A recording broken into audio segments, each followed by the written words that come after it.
तुम और यहां? अच्छा, तो मेरे पीठ पीछे ये सब हो रहा है। तुम मुझसे झूठ बोलती थी कि ये पैसे माँ बाप के घर से आते हैं। ये है पैसे तुम्हारे माँ बाप के घर से आने वाले। ये है तुम्हारी कमाई।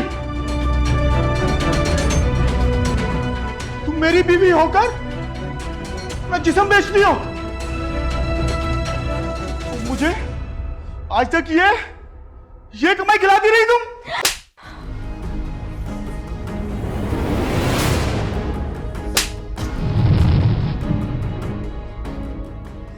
शौक है मुझे ये सब करने का, जिस्म फरोशी का, अपनी इज्जत को नीलाम करने का। आज जो भी कुछ हो रहा है ये सब तुम्हारी वजह से हो रहा है। तुम भेजते थे मुझे मेरे माँ बाप के घर पैसे मांगने के लिए। कितना हाथ फैलाती मैं उनके आगे। वो अपना खर्च इतनी मुश्किल से चलाते हैं। सारी जमा पूंजी तो दे दी उन्होंने हमें। बचा क्या है उनके पास अब देने को? उन्होंने ठेका ले रखा है हमारा। तुम मुझे ताना देते हो जिस्म फरोशी का, थप्पड़ मारते हो मुझे। थप्पड़ मारने से पहले इतना भी नहीं सोचा कि ये सब मैं तुम्हारी लापरवाहियों की वजह से कर रही हूँ? तुम्हें अंदाजा भी है कि ये सब करने के लिए मैं इतनी मजबूर क्यों हो गई थी?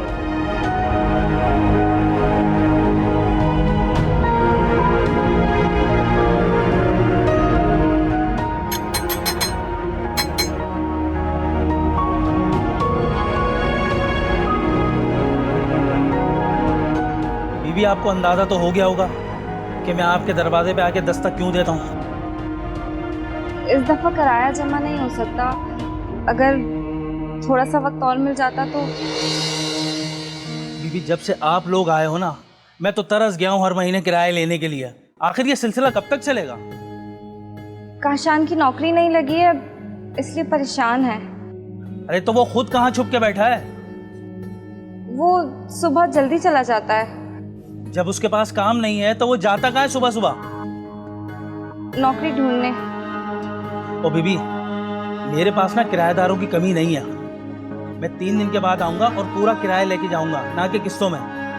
और अगर किराया नहीं दिया ना तो घर खाली कर देना, ताला लगा के चला जाऊंगा। नहीं नहीं, हम किराया अदा कर देंगे।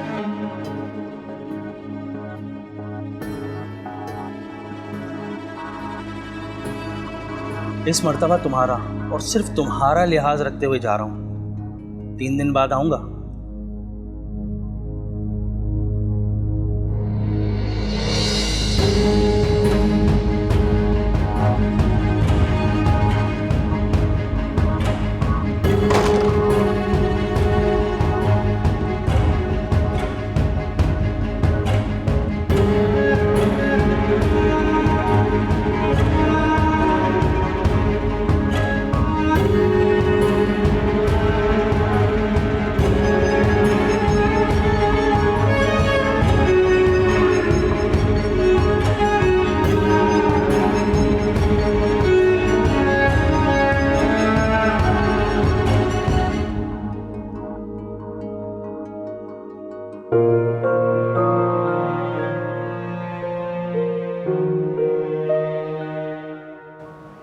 क्या बात है, आज तुम परेशान लग रही हो।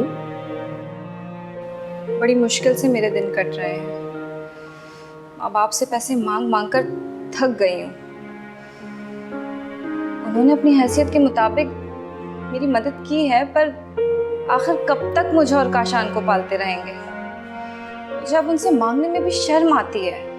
काशान इतना पढ़ा लिखा है तो उसे कोई नौकरी क्यों नहीं मिलती?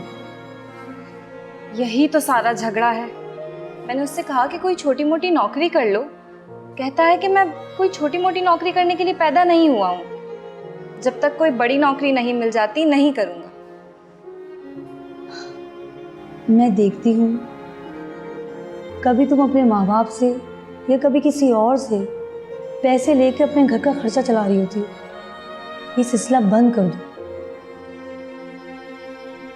जब उसे मुफ्त में और बगैर किसी तकलीफ के खाने को मिलेगा तो वो कभी भी नौकरी नहीं करेगा। उसे हर नौकरी छोटी लगेगी।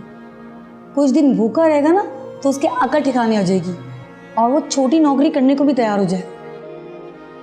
मैं ये भी करके देख चुकी हूँ, कभी भी माँ बाप के आगे झोली नहीं फैलाती, पर उसी ने मुझे उनसे मांगने के लिए भेजा। मैं कब तक उनके आगे झोली फैलाती रहूंगी? जब वो रात को घर आए ना तो उसे एहसास होना चाहिए कि आज घर में कुछ नहीं पका है। तुम्हारे लिए खाना मैं घर से भेज दूंगी। मैं ये तजुर्बा भी करके देख चुकी हूँ, कोई फर्क नहीं पड़ा। उसे भूखा रहना पसंद नहीं है। वो मुझे भूखा घर छोड़ देता है और खुद बाहर कहीं से खाकर आ जाता है। ये सारे मर्द एक जैसे होते हैं। अगर आज मैं भी ना कमाती ना तो मेरी भी हालत ऐसे ही होती। मैं भी इन हालात से गुजरी हूँ, लेकिन मैं नहीं चाहती कि मेरी तरह तुम भी जिस्म बेचने में मजबूर हो जाओ। इससे पहले तुम इस आग में कूद जाओ। मैं चाहूंगी काशान कोई नौकरी कर ले और तुम्हारे घर के हालात कुछ बेहतर हो जाए। पता नहीं वो दिन कब आएंगे।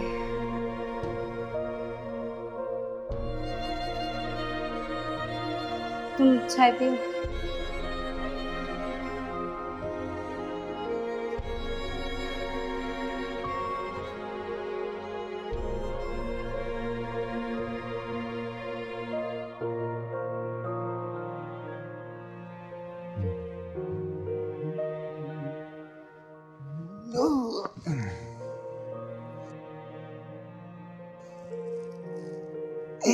खाने में क्या पकाया?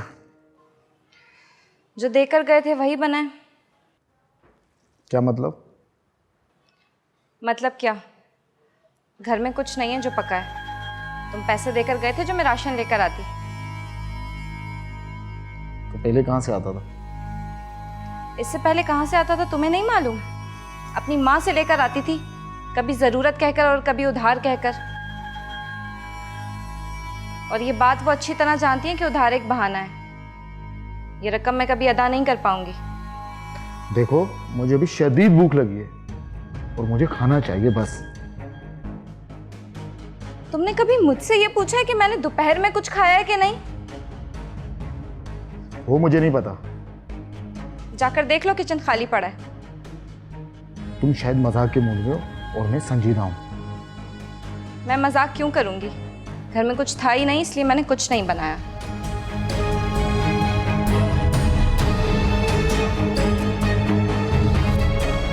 अच्छा, तो तुम जानबूझकर ऐसा कर रही हो ना?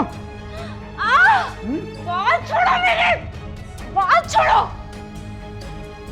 तुम एक नंबर के बेशर्म आदमी हो और बेशर्म होने के साथ साथ बेगैरत भी। हाथ उठाते हो मुझ पर। अच्छा, तो तुम्हारी जुबान भी निकल आई है, हाँ?